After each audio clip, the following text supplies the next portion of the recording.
Hi everyone. So I'm here to do another studio days, and we'll see what we kind of get up to this week. Don't really have much of a plan, but that's usually how I work. I do know that I might be going to an art market with my boyfriend, or it's something like an art market. I don't know. That won't be until like the end of the week, so we'll see how that turns out. And I've been working a lot recently in my sketchbook, so I will share with you some of the things that I've been doing in there, and I think it's been looking really good. First, I'm just gonna hop in my journal and prep a spread to write in, and sometimes I like to color the whole pages the color that my note is that I put in there, and that's all I'm doing here is coloring it in, and then I'll write a little bit about what's been going on in the past couple of days.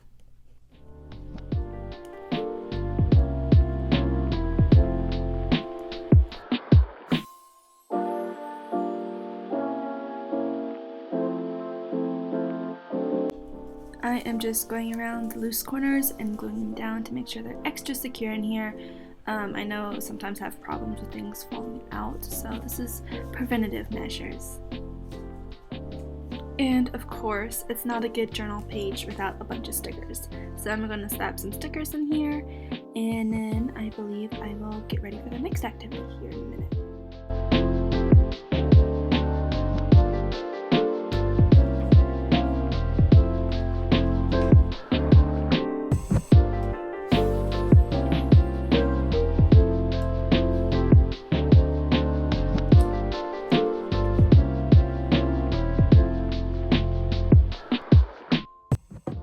So I am gonna hop in my sketchbook and finish the spread. This is what I've done last night, and I'm just gonna add more to it and finish it out so it's all nice and beautiful. I'm gonna be working with my gouache paint, and I believe I pull out my colored pencils eventually. I'm just using a reference from Pinterest because that's the best place to get your references. And yeah, come paint with me. If you do not want to watch 5 minutes of me painting and drawing, you can go ahead and skip to the 5:55 mark, and I believe I switched activities there.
After a nice long afternoon of painting and drawing, we had to get out and move. I was sitting for too long. So we went to this dog park, and they have this really good hiking trail that we like to go on occasionally. And this is just a couple of clips from our walk.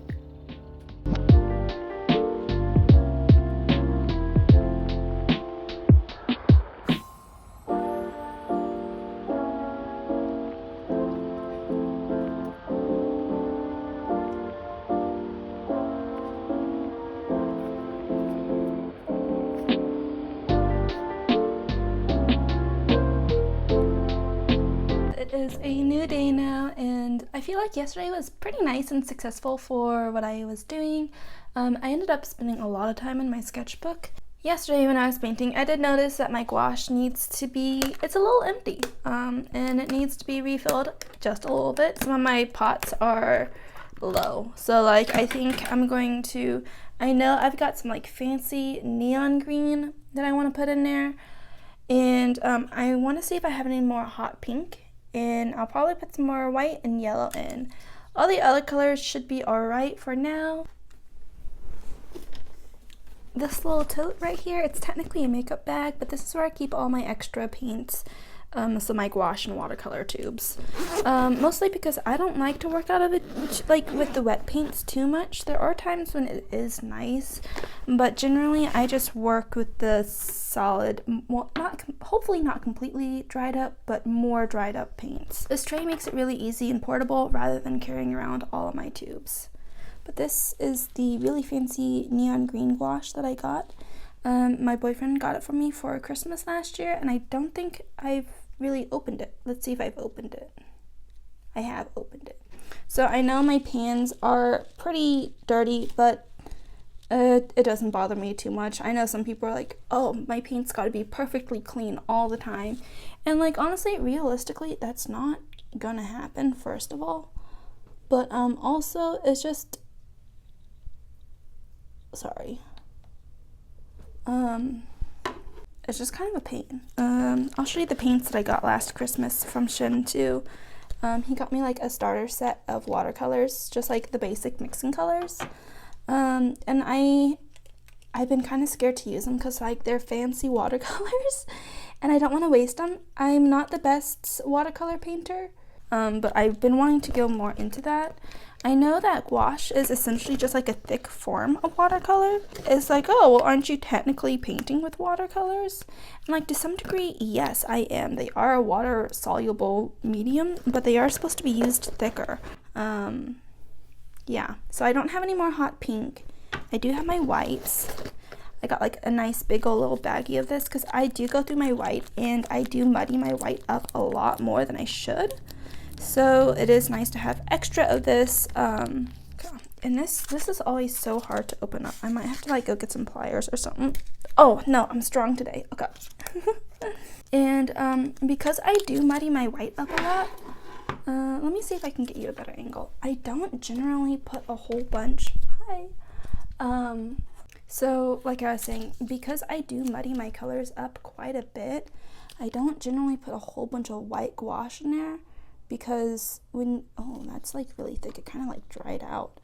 When you want like a nice white like that, it's just easier to get it straight out of the tube.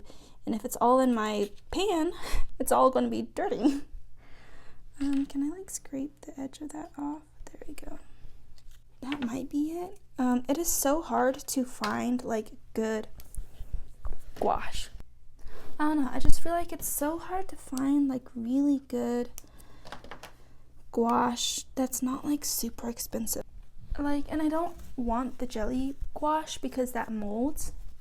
This can mold, but I'm able to let it dry out a little bit more before it actually does, and it feels more easy to take care.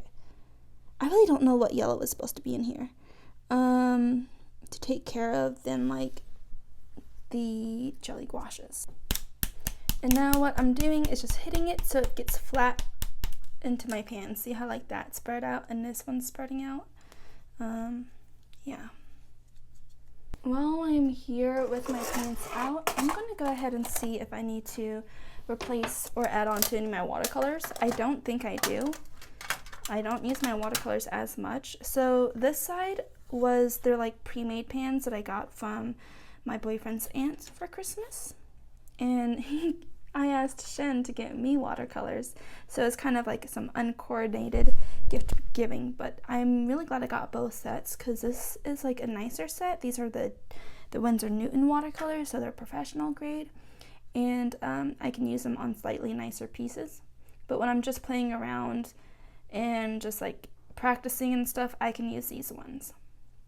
I use these ones a lot more, slightly because they're more vibrant, like the yellow and I guess it's that green.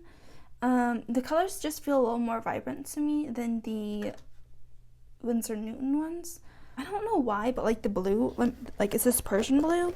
Yeah, Persian blue, like no matter what, like if it's watercolor or gouache, because I know it happened in my gouache too, it shrinks up and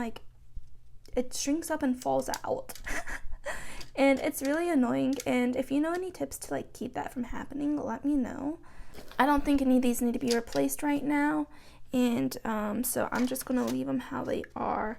But yes, that's my little watercolor spiel and gouache and stuff. Last thing about these is after I fill them up, I will let these sit out for like 2-3 hours so that they get hard and they won't like spill.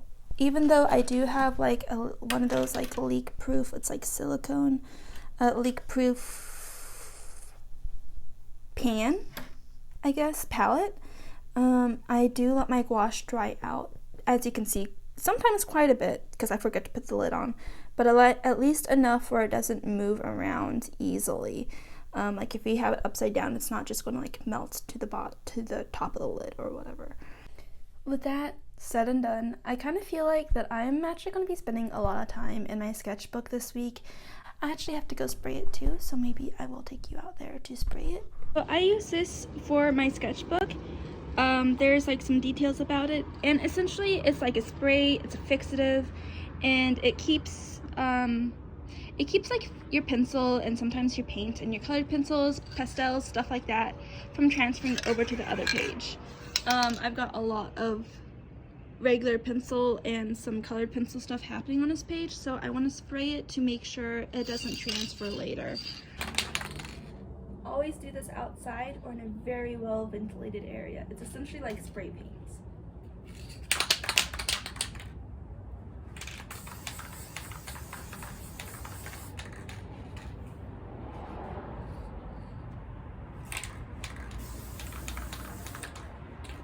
Then you dry it a little bit. Something you want to keep in mind when you are using that fixative is that I'll just repeat what I said earlier about like some safety things. Always do it in a really well ventilated area or outside. I almost always do it outside because it is essentially a spray paint. It is going to have those strong chemicals and fumes that you do not want to be breathing in. It's a good idea to wash your hands afterwards because you don't really know what's in them, and if you are about to eat, you don't want to get that in your body. Also, I'm really bad at this one, but make sure it is like mostly, if not 100% dry, probably 100% dry, before you start working in your sketchbook again, because those fumes will still be coming off it. The other day, like literally 2 days ago, I decided to work in it very soon after spraying in it, and I was so lightheaded, guys. It wasn't good. I should have waited longer, but I was being impatient. Now, some other things about the fixative. It's going to work on a lot of mediums. It's going to work on your charcoal, your pastels, your colored pencil, your regular pencil, graphite, that's what it is. It works on paint too. Like the gouache paint that I use, it helps keep it from rubbing on the other page. Yes. If you guys didn't already know, I also am a plant fanatic. Maybe not quite a fanatic. I have a lot of plants though, and I have recently put them all in the same corner because it gets amazing light throughout the day, and I think they're really happy together. But it is watering day, so I'm doing that really fast.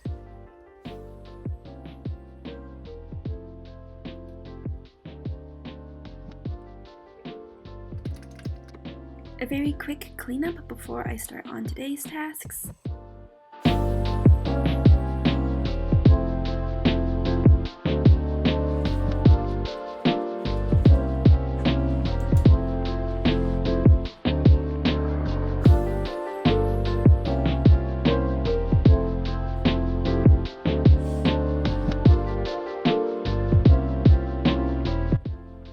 Trying to get my computer set up while I was doing this, and it was just taking so long to load. You don't see how long it took, but it took quite a while. And I always like to play some like music or some videos or something in the background. You probably hear them occasionally through the video while I work, just because it's nicer having a little bit of noise on than like working in silence, in my opinion.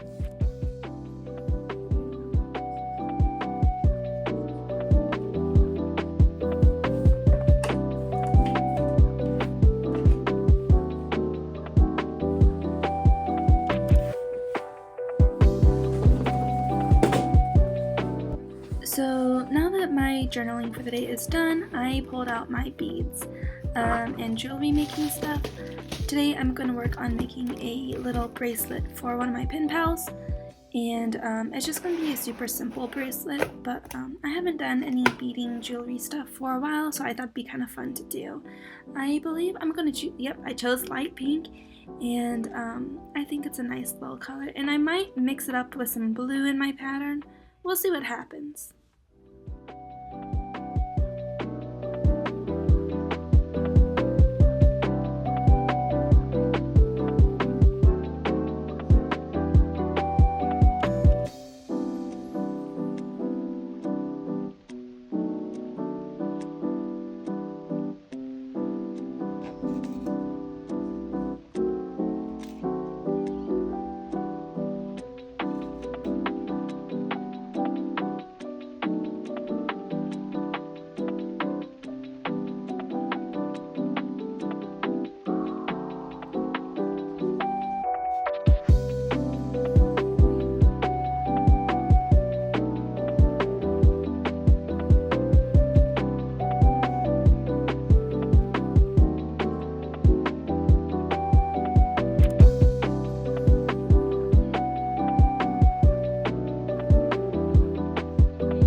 So it's a beautiful day outside, and Shannon and I are going to go get some donuts and do some like drawing or painting outside.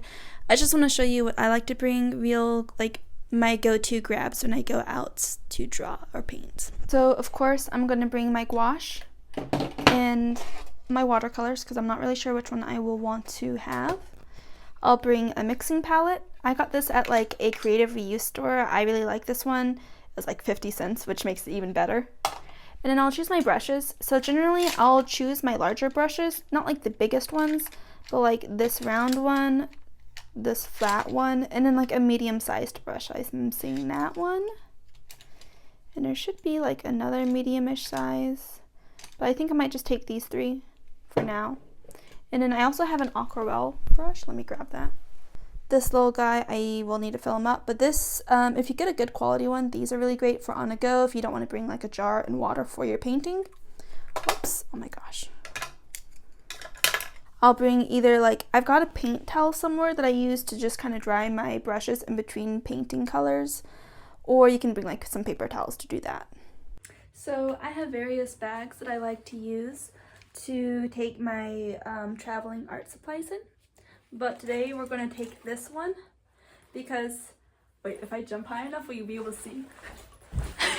It matches my pants. It matches my pants, so we're going to use this one. And I just put this in there. I put my paints in there.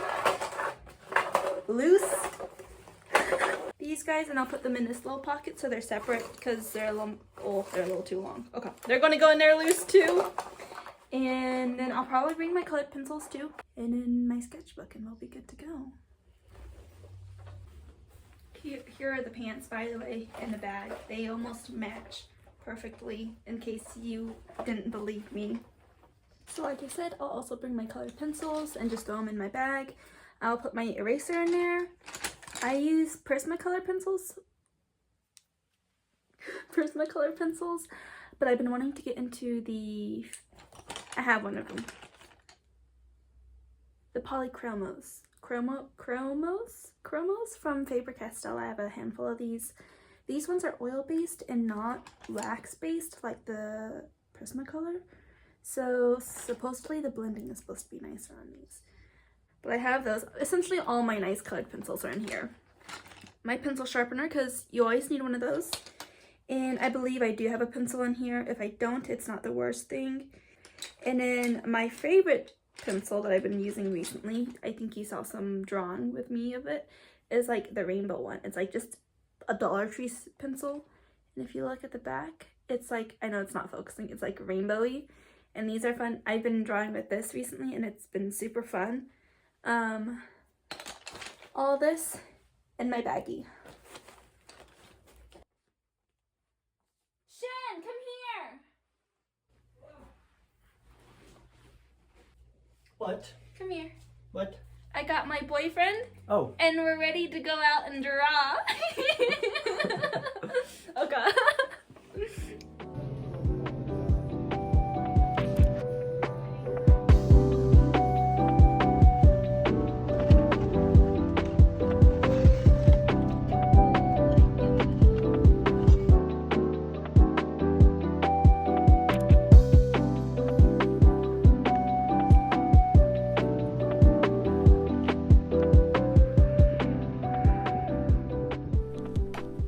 So yesterday I totally forgot to record this, but we went into the major city that's near us and went to this, it's like an art supply thrift store. It's called Creative Reuse Stores. And we spent a couple hours rummaging around there, and I think I found some really good things. I'll show you what I got. So I got some ribbon for my snail mail club. And then I got some really pretty washi tapes. Sometimes the washi tapes are a hit or miss. Either they're like really tacky looking, or you can find some really beautiful ones like these. I just thought this photo was really cool, and I'll probably use it in like my journaling or something. And this envelope was really neat. So it looks like this on the outside. Here's the back, so you know it's an envelope because it's a stamp. But it's kind of like, I guess, like a postcard envelope where there's no sides and you just write in the middle. But I think that was really cool, and I don't know if I'm going to send this to somebody or if I will end up putting it in my notebook. A couple of notepads for pen paling, so like a kind of a Christmassy one, a Life is Good one, and I also found this little Tokyo Tower one, which was really cute. So I don't normally get letter stickers, but I got some alphabet stickers, some leaf stickers. Now these leaf ones were part of a mystery pack or something like that, so this was the only kind of sticker I could see on the outside. But behind these leaf stickers, they had 2 sheets of these pansy stickers. These pansy stickers, I already used one in my journal. These like glittery 3D ones. I don't know if you can tell they're glittery. And these ones, and these have like some purple glitter on them, which are really cute. And then outside of that pack, I had gotten these ones. I thought they were just really cute and naturey, which I like. And then, let's see.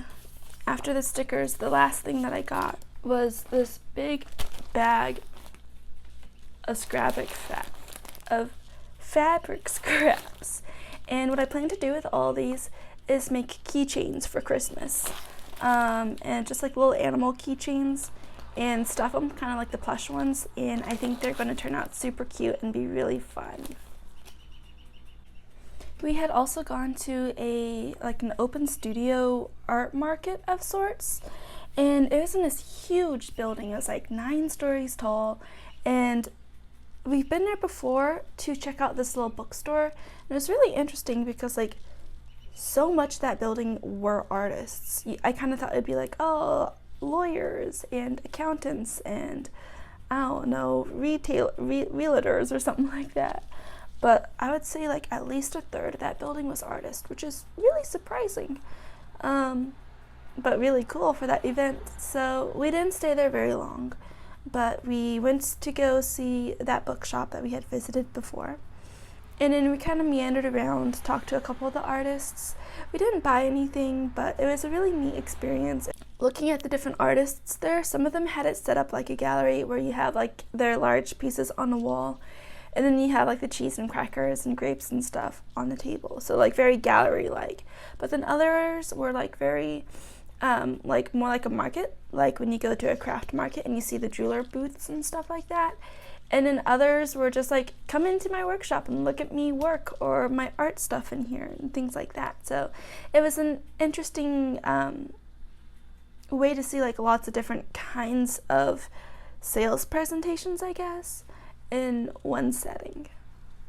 So back to the topic of those plush keychains, I just wanted to show you what I was talking about. So I wanted to like get these scrap fabrics to make different little animal critters, and you can see all the patterns here, and then turn them into keychains for Christmas. There's a lot of ladies and girls that I'll be giving presents to, and I think they're something that they'd be really like, that they would really like.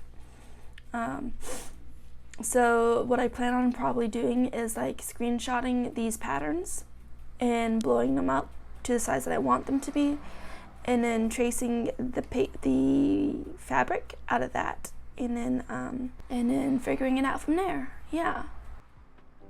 So the first pattern that I am trying is this little alligator. I went ahead and screenshotted it and printed it. I dropped it to 65% instead of 100% on a print, so it's smaller than the full page. And I had to do some mathing out and some brain work with how I wanted to do this process. I ended up deciding to cut out on the actual shapes line, like on a line, instead of giving a seam allowance. And then I would trace directly onto the back side of the fabric against the shape. And then when I finished doing that, I would cut out around the line and stuff on the line for the fabric, but you'll see that here in a minute. I hope that made sense. But this gave me my seam allowance still, and it gave me a clear guide of where I was supposed to be sewing.